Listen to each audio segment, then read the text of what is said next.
In this lesson, you will explore the properties of your workbook and some options that Excel offers relating to its general use. These topics may not be directly related together, but I will show them in one lesson because remembering these options together is convenient. Let's first start with the properties of the workbook. This allows you to define specific values such as the workbook's author, its subject, and other details. To locate these properties, I will navigate to the File tab, and in the Info section, you can see the properties on the right side. Initially, a limited number of properties are displayed, such as the title, tags, and others. I will scroll down and I will select Show All Properties. Now you can view all the available properties. For instance, I will go to the company and type in LearnSoft. Next, I will go to the title and type in Building Management.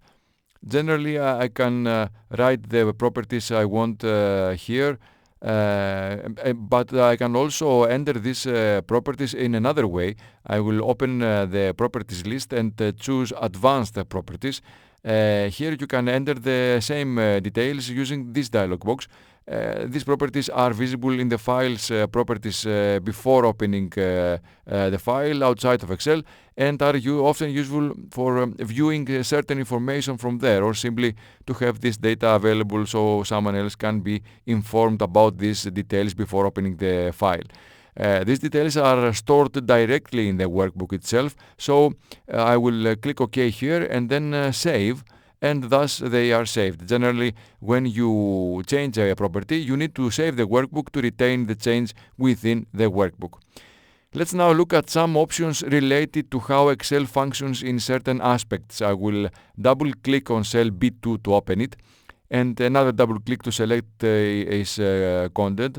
When selecting text, this mini toolbar appears, giving me access to some basic formatting options so that instead of searching for them on the ribbon, I can apply them directly from here. The first setting I want you to look at concerns whether you want this mini toolbar to appear or not. I will press Enter here to close the cell, and from the File tab, I will click on Options.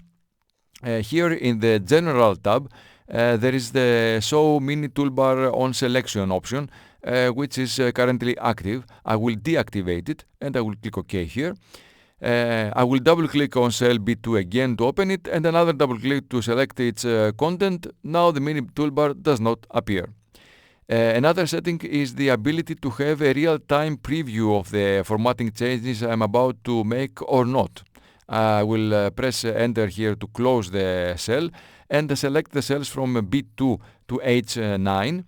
I will open the font size list, and you can see that as I move from one size to another without yet clicking to select the one I want, I can see how the formatting will be applied. This is called Live Preview and is usually something you want activated.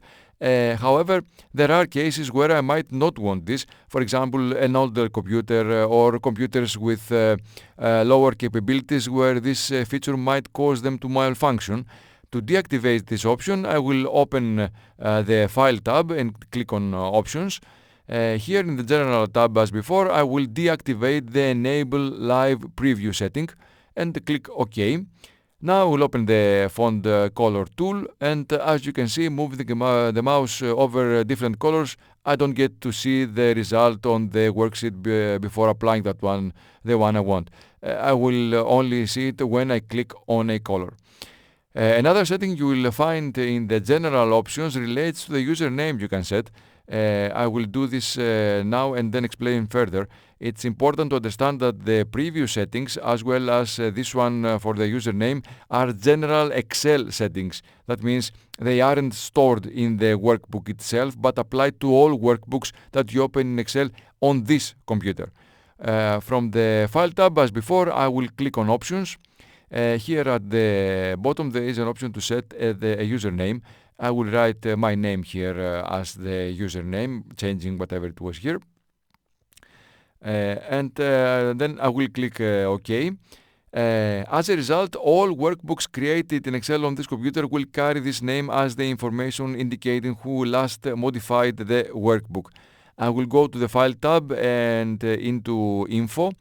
If you look here in the properties, the author's name is still that dash that was there before, because I haven't yet saved the workbook with the new username. I will click Save, and then go again to the File tab and Info. Now the name of the person who made the last modification has changed. Remember, the author's name is different from the username. The username is the default user of Excel on this computer. The author's name is the name of the person who created the workbook. Most of the times they will be the same, but it is not. They are different, and it is not something that you should count on that they will be the same. Let's explore two more settings, this time concerning saving. I will click on Options and now go to the Save tab.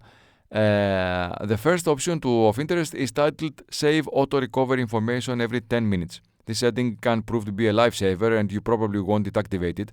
What it does is save a temporary copy of the workbook you are working on every 10 minutes or whatever time in the interval you set.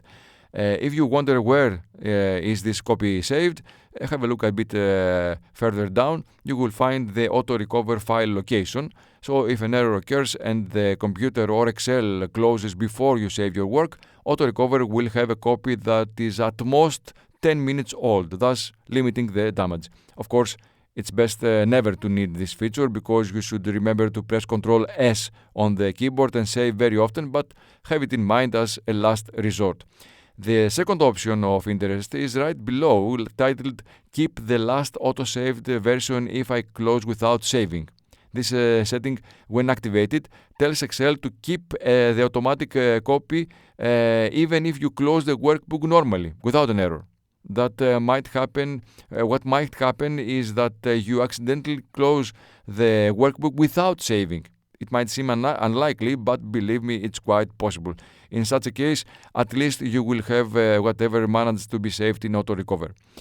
The last setting of interest is, in this series at least, is the default local file location. Here I can specify which folder Excel should suggest for saving a workbook that I have just created, meaning a workbook that hasn't been saved before. I will change the path and type C Company, and then click OK. It tells me that the folder doesn't exist because I didn't properly write the whole word, so I will click OK here and make the correction to ensure it's spelled correctly, and click OK again. Generally, this isn't very convenient, but you need to type the folder path exactly for it to work, and the folder should exist.